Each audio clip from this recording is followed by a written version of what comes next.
Bien, nous sommes ici sur le nouveau plateau ambulatoire d'exploration digestive.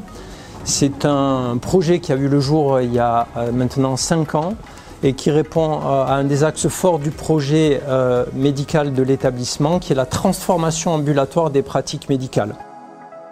Le livrable que vous constatez aujourd'hui, c'est l'œuvre de tous les professionnels, gastro-entérologues, mais aussi infirmières, aides-soignantes, administratifs, qui ont pu, grâce aussi à l'aide de la direction et bien évidemment encadrés avec des personnes de l'Agence nationale d'appui à la performance, vous permettre d'avoir un outil qui va répondre aux attentes qu'on s'est fixées d'avoir dans la prise en charge de certaines pathologies, notamment le cancer du côlon.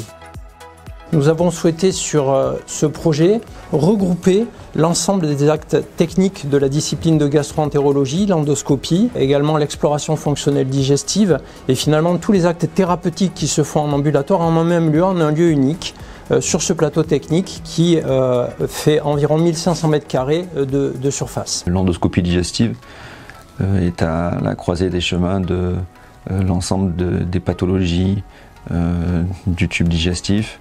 On peut traiter les maladies pancréatiques, les maladies hépatiques, on peut faire le dépistage des cancers superficiels du tube digestif, mais aussi on peut enlever ces tumeurs superficielles, toujours en passant par les voies naturelles de manière mini-invasive.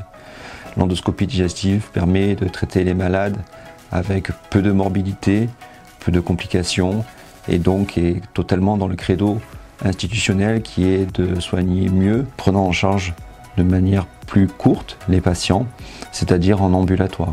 Alors le patient va être pris en charge dans une zone d'accueil où on va s'assurer qu'il va pouvoir faire son admission, et puis après il va être pris en charge par l'équipe infirmière dans une zone de transition.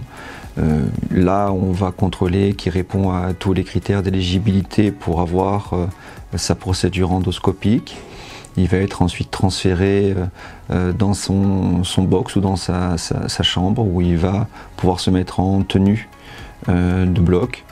Et puis il va être transféré soit debout, pour un parcours debout le plus simple possible, soit sur une méridienne en fonction de sa mobilité, en salle de préparation au sein du bloc d'endoscopie, puis après en salle pour bénéficier sous anesthésie générale ou pas de sa procédure endoscopique. Dans les suites, il sera réveillé dans une salle post-interventionnelle d'anesthésie.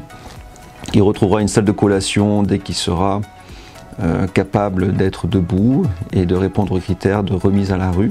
Dans un autre secteur, des lits qui sont dédiés aux actes thérapeutiques, les biothérapies en particulier pour les maladies inflammatoires du tube digestif, et puis une troisième antenne qui est un volet technique sur l'exploration fonctionnelle digestive. C'est un projet qui recouvre le soin, l'enseignement et aussi la recherche. Pour l'enseignement, nous disposons actuellement d'un simulateur à l'endoscopie. C'est un enjeu majeur de la discipline puisque les jeunes internes ne doivent pas commencer leur apprentissage célum, mais sur un simulateur d'endoscopie dont nous disposons sur ce plateau technique. L'ensemble des gastro-entérologues vont venir intervenir et donner de leurs compétences et de leur expérience pour augmenter l'activité et donner toute la dimension de ce grand projet d'exploration digestive.